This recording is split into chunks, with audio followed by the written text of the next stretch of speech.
Assalamualaikum warahmatullahi wabarakatuh. Perkenalkan, nama saya Arya Pratiwi, NIM 210054245 dari kelas 7 Bahasa Indonesia. Baiklah, saya akan membuat video atau tugas ke-7 Bahasa Indonesia tentang topik bebas atau saya mengambilnya tentang cerpen.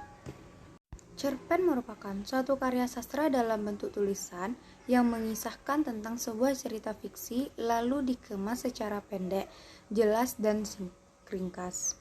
Cerpen biasanya hanya mengisahkan cerita pendek tentang permasalahan yang dialami satu tokoh saja. Bisa juga, cerpen disebut sebagai fiksi prosa karena cerita yang sesungguhnya hanya berfokus pada satu konflik permasalahan yang dialami oleh tokoh, mulai dari perkenalan karakter hingga penyelesaian permasalahan yang dialami oleh tokoh. Cerpen juga terdiri dari lebih dari 100 kata atau 10.000 kata. Menurut KBBI, pengertian cerpen merupakan suatu cerita pendek yang berisi tentang kisah cerita yang berisi tidak lebih dari 10.000 kata. Pada umumnya, cerita pada cerpen bisa memberikan kesan dominan dan berkonsentrasi pada permasalahan satu tokoh. Menurutnya, dalam cerpen tidak ada cerita hingga 100 halaman. Ada juga pengertian cerpen menurut para ahli, yaitu menurut Saini salah satunya. Menurut Saini, cerpen merupakan sebuah cerita pendek yang bersifat fiksi dan tidak terjadi di dunia nyata. Akan tetapi, dapat terjadi kapan saja serta di mana saja dalam kisah cerita yang relatif singkat dan jelas. Baiklah, selanjutnya kita mengenal struktur cerpen. Pertama, abstrak. Abstrak merupakan pemaparan gambaran awal dari cerita yang dikisarkan. Pada cerpen, abstrak biasanya digunakan sebagai pelengkap cerita. Dari itu, abstrak bersifat opsional atau bisa jadi tidak ada pada cerpen tersebut. 2. Orientasi. Pada orientasi, cerpen biasanya menjelaskan tentang latar cerita seperti waktu, suasana, tempat, atau lokasi yang digunakan dalam penggambaran cerita cerpen. 3. Komplikasi. Komplikasi menjelaskan tentang struktur yang berkaitan dengan pemaparan awal suatu masalah yang dihadapi oleh tokoh. Waktu dari tokoh juga dijelaskan pada bagian ini. Selain itu, pada komplikasi juga menjelaskan urutan kejadian yang berhubungan dengan sebab akibat. 4. Evaluasi. Pada bagian evaluasi ini terjadi konflik masalah yang semakin memuncak. Konflik mulai menuju bagian klimaks dan mendapatkan penyelesaian atas masalah yang terjadi. 5. Revolusi. Revolusi merupakan bagian akhir permasalahan yang terjadi pada cerpen. Pada bagian ini terdapat penjelasan dari pengarang mengenai solusi permasalahan yang dialami oleh tokoh. 6. Koda. Koda merupakan nilai atau pesan moral yang terdapat pada sebuah cerpen yang disampaikan oleh penulis kepada pembaca. Pesan moral yang disampaikan sesuai dengan jenis cerpennya. Ada 5 buku yang membuatmu lebih mengerti tentang cerpen. Antara lain, pertama, Kreatif Menggambar dan Menulis Cerita Pendek. Yang kedua, 13 Poin Menulis Cerita Pendek. Yang ketiga, Di Tengah Kegelapan Inuvik Kumpulan Cerpen. Keempat, Kumpulan Cerpen Cinta dan Sosial Media. Yang kelima, Easy and Fun with Cerpen. Selanjutnya, adapun fungsi cerpen. Fungsi cerpen ada beberapa, yaitu pertama, rekreatif, yaitu sebagai sarana penghibur bagi para pembaca. 2. Fungsi estetis, yaitu sebagai nilai estetika atau keindahan. Yang ketiga yaitu fungsi didaktif, yaitu sebagai pemberi pembelajaran atau pendidikan yang akan bermanfaat bagi para pembaca.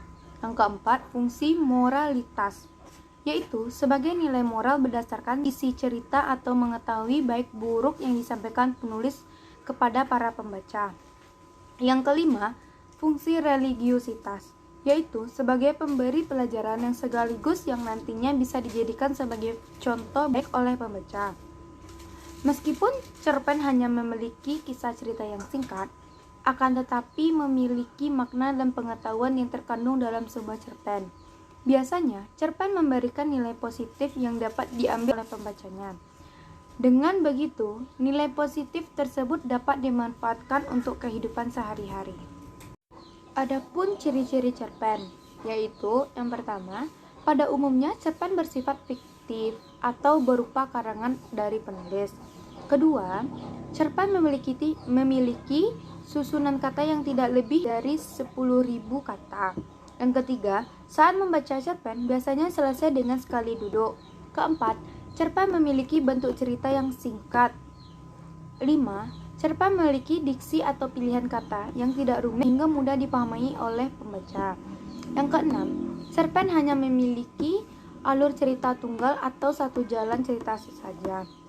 Yang ketujuh, kisah cerita pada cerpen biasanya berasal dari peristiwa dalam kehidupan sehari-hari. Yang kedelapan, karakter tokoh pada cerpen sangat sederhana. Kesembilan, di akhir bagian biasanya cerpen pesan moral yang sangat mendalam. Jenis-jenis cerpen terbagi atas 1. Cerita pendek, 2. Cerpen sedang, 3. Cerpen panjang. Selanjutnya yaitu unsur intrinsik cerpen. Yang pertama tema, yang kedua alur atau plot, yang ketiga setting, keempat tokoh, kelima watak, keenam sudut pandang atau point of view, ketujuh amanat. Kalau di unsur ekstrinsik cerpen terdapat ada 5. Yang pertama, terdapat latar belakang dari pengarang. Kedua, terdapat latar belakang dari masyarakat. Yang ketiga, terdapat biografi yang memaparkan biodata. Yang keempat, terdapat aliran sastra yang mempengaruhi gaya bahasa yang digunakan oleh penulis saat menyampaikan ceritanya. Yang kelima, terdapat kondisi psikologis berupa keadaan senang, sedih, suka, dan duka yang mempengaruhi mood penulis saat membuat sebuah cerita pendek. Kaidah kebahasan cerpen. Cerpen memiliki ciri-ciri kebahasan yang dapat dilihat melalui pemilihan gaya, bahasa, dan diksi yang digunakan.